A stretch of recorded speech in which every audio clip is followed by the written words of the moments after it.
Bom, gente, vamos dar início a mais um vídeo, tá? Para o canal Mente Aberta. Nesse vídeo aqui eu irei fazer mais uma sessão referente à playlist que corresponde ao 6º período na SAL Técnicas Psicoterápicas 1. A gente já vem aí, já é o 2º vídeo falando sobre a entrevista inicial. E aí tudo que eu venho construindo com relação a essa temática é com embasamento no Manual de Técnica Psicanalítica de Zimmermann. Então, para que vocês possam ter um entendimento abrangente com relação a essa temática, faz-se necessário que vocês assistam desde o primeiro vídeo, tá? Para que você não comece a assistir a partir daqui e fica meio que perdido no assunto, certo? Então, bem, tratando-se da entrevista inicial, no vídeo anterior eu falei sobre o primeiro contato, né? Que geralmente se dá por meio de uma ligação telefônica. E aí aqui eu já parto para a entrevista inicial, propriamente dita, né? Digamos assim, uma introdução referente a essa temática.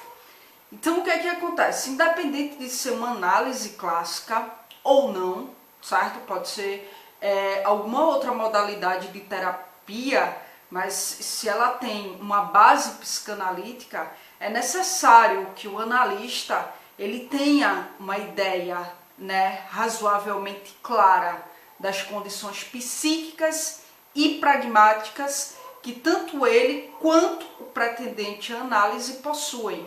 Isso precisa estar razoavelmente claro na mente do analista, né, para que ele possa ter uma noção básica de como que ele vai proceder nessa entrevista inicial, tá? Por quê? Porque provavelmente vai ser um processo longo, né? Será longa a duração da terapia e aí possivelmente isso vai requerer um custo para as possibilidades econômicas do paciente, né? Que provavelmente pode estar munidas de períodos difíceis, com muitos imprevistos, né? E o pior de tudo, sem garantia de sucesso, munido de incertezas e sofrimentos. Então, isso precisa estar muito bem estipulado, né? Nessa entrevista inicial. E aí, Zimmermann fala no manual, que é bastante útil destacar, tratando-se dessa temática, que no primeiro contato já se instala um estado de, digamos assim, pré-transferência, né?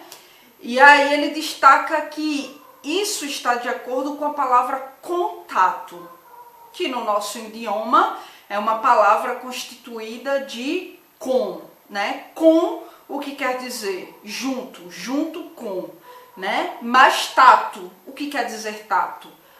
Trata-se aí de um pele a pele.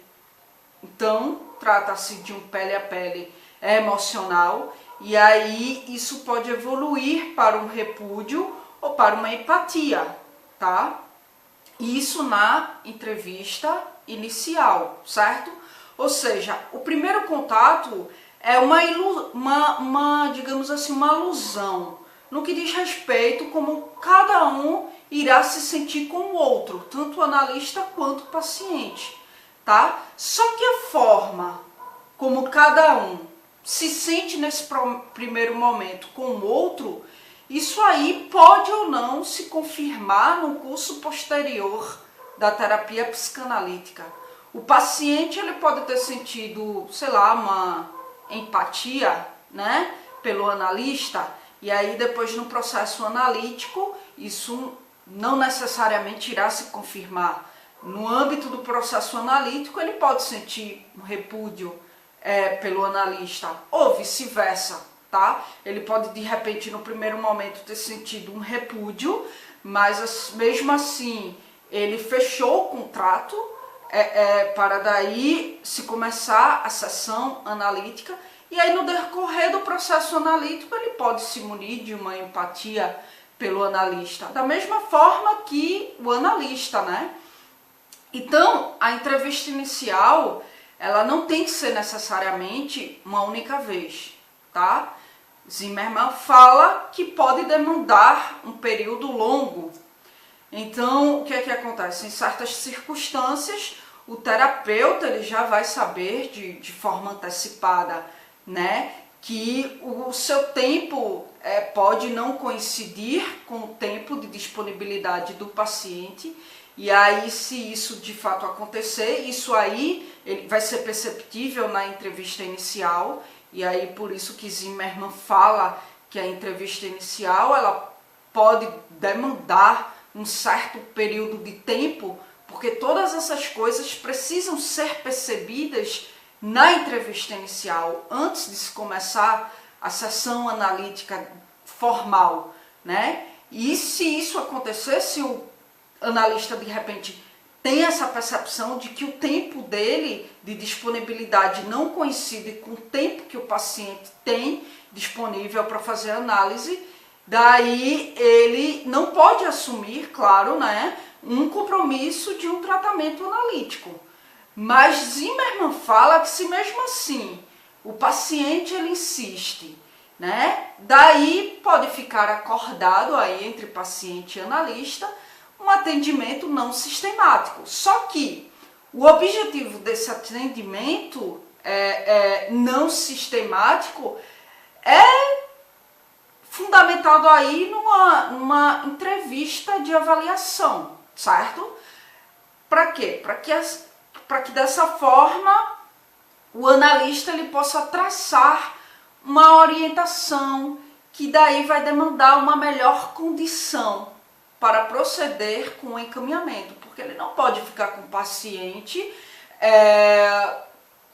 atendendo por um longo período de tempo de forma não sistemática. Para se surtir um efeito, o processo analítico precisa ser sistemático, certo? Pô, o analista atende um paciente hoje, aí vai atender daqui a um mês, que é quando o tempo de disponibilidade dos dois irá coincidir. Não pode, né? Porque daí precisa-se, de fato, ter esse atendimento sistemático para que a análise possa surtir efeito. Então, se o paciente gostou, teve uma empatia pelo analista e ele insiste para que ele possa continuar sendo atendido pelo analista, o analista pode concordar com ele, um atendimento não sistemático, mas para que de fato possa ocorrer aí nesse processo uma entrevista avaliativa para que ele possa se munir de uma percepção de melhores condições para fazer o encaminhamento para um outro analista, né? Zimmermann fala que na experiência pessoal dele, quando ele avalia uma pessoa, né, com o objetivo de fazer um encaminhamento, ele sente uma espécie de feeling, né, de que para um tal paciente, né, tal terapeuta deve ser aí a pessoa mais indicada, né, para, no caso, resolver os sintomas e a demanda de conflitos desse paciente. Resolver não é bem o termo, né, mas analisar e aceitar esse paciente para daí traçar um tratamento analítico, né? Porque de repente o caso desse paciente está muito dentro do âmbito de especializações desse analista, tá? Então, o que é que acontece? Zimmermann fala que é muito útil se estabelecer uma diferença conceitual entre entrevista inicial e primeira sessão, porque isso é muito confundido, né? E de fato principalmente pelos alunos que estão ainda no curso, né? Como eu. No primeiro período eu lembro que eu confundia bastante. Na minha primeira cadeira que eu tive, que eu paguei psicanálise, eu confundia bastante a questão da entrevista inicial, né, com a primeira sessão, tá? E aí há uma diferença. As entrevistas iniciais antecedem o contrato, tá? Ou seja, por isso que essas questões básicas precisam ser discutidas na entrevista inicial. Horários, dias, disponibilidade.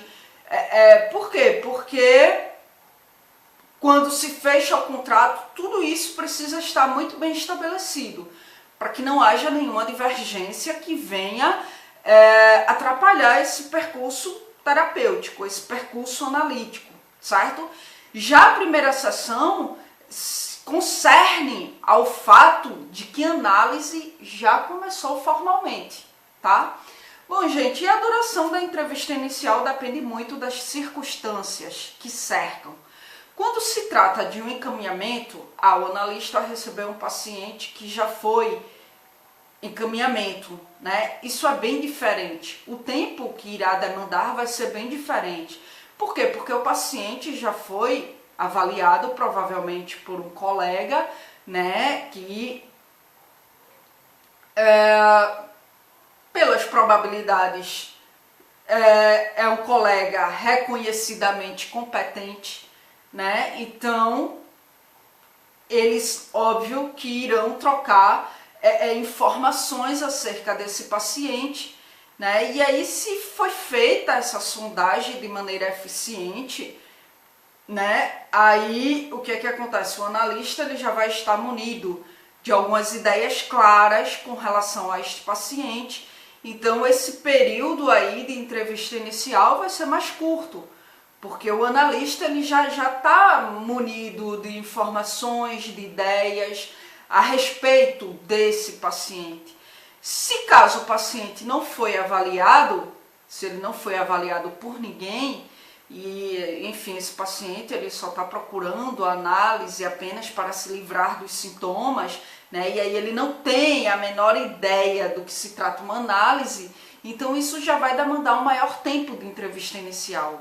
Porque diferente do paciente que já foi encaminhado, com certeza já foi feito um trabalho aí com o analista primário, já foi feito um trabalho inicial, onde o paciente já está ciente do que se trata a análise, né? E, enfim, da mesma forma que, como eu falei, o terapeuta também já vai estar munido de informações acerca desse paciente, então vai ser um trabalho mais rápido nesse período de entrevista inicial. Diferente desse paciente que chegou de forma totalmente leiga, querendo soluções para todos os conflitos e problemas da sua vida, não tem a menor ideia do que seja uma análise, então claro que isso vai demandar um tempo maior de entrevista inicial. Só que em ambos os casos, o que é que vale destacar, né? Que a entrevista inicial ela precisa ser levada a sério. Foi encaminhamento, então já vamos lá fechar o contrato e começar a primeira sessão. Não. Essa entrevista inicial ela precisa ser levada a sério, com profundidade, porque tanto o paciente quanto o analista, eles precisam sentir-se confortável, né, com a pessoa à sua frente, para que assim eles possam partilhar um convívio, que vai ser um convívio longo, um convívio íntimo. Quando eu falo íntimo é porque ali vai existir informações íntimas da parte do paciente, né, que de repente nunca nem sequer foram contadas para ninguém, e aí por isso um convívio íntimo e também um convívio imprevisível. Então, ambos precisam estar confortáveis para essa convivência. Então, por isso, faz-se importante essa entrevista inicial, independente se foi encaminhamento ou não, mas faz-se necessário porque, mesmo tendo sido encaminhamento, mas ele vai estar ali frente a uma outra pessoa, diferente do analista primário, certo? Bom, então é isso, gente. A gente ainda continua a falar desse assunto. Espero que vocês tenham entendido, mas se ficou alguma dúvida com relação a esse vídeo, vocês podem mandar um e-mail para mim. O meu e-mail vai estar aqui na descrição do vídeo, tá bom? E aí eu vou trazer a tua dúvida para explorá-la dentro da playlist Carla Responde. E aí, se você também tiver interesse em algum assunto e queira que eu explore aqui no canal, tu pode mandar um e-mail para mim solicitando e eu trago o teu assunto para explorá-lo dentro da playlist a pedido. Só peço que vocês tenham um pouco de paciência, porque não é todo dia que eu gravo, não é todo dia que eu faço sessões referente à playlist Carla Responde a pedido. Então, também são vários e-mails que eu recebo diariamente e eu vou atendendo por ordem de chegada, não passo ninguém na frente de ninguém, não adianta pedir urgência, certo? Porque eu acesso os e-mails por ordem de chegada, então possa ser que demore um pouco até que eu venha atender o seu e-mail, tá bom? Na descrição do vídeo também vai estar o link das minhas redes sociais. Instagram, Facebook, fanpage. Então fiquem à vontade para seguir, para adicionar, para que vocês possam acompanhar de perto as postagens que eu faço referente aos meus projetos. Só lembrando que eu não respondo mensagens via redes sociais devido ao excesso de pessoas, tá? E aí eu não consigo dar conta devido ao excesso de mensagens na caixa de entrada. E para não ser injusta, respondendo a uns e outros não, eu optei por responder apenas por e-mail e por ordem de chegada, tá? E se vocês gostaram do vídeo, dá um like, se não gostou, dá um dislike, mas coloca a tua crítica no comentário do vídeo, né? Desde que seja uma crítica construtiva, o que foi que você não gostou, para que eu possa ler e possa melhorar quanto à minha didática, no que diz respeito a construir conhecimento aqui com vocês, tá bom? E inscrevam-se no canal, aqui eu abordo vários assuntos dentro de várias áreas. A área a qual eu estou em formação é a psicologia, e aí em virtude disso eu dou uma ênfase maior a essa área, mas vez ou outra eu abordo outros assuntos também, na área de humanas, além da psicologia, na área de saúde, sobre as coisas da vida, sobre séries, sobre filmes, sobre qualidade de vida, então fiquem à vontade para se inscrever, tá bom? Bom, gente, então é isso. Muito obrigada pela atenção de vocês e até a próxima gravação.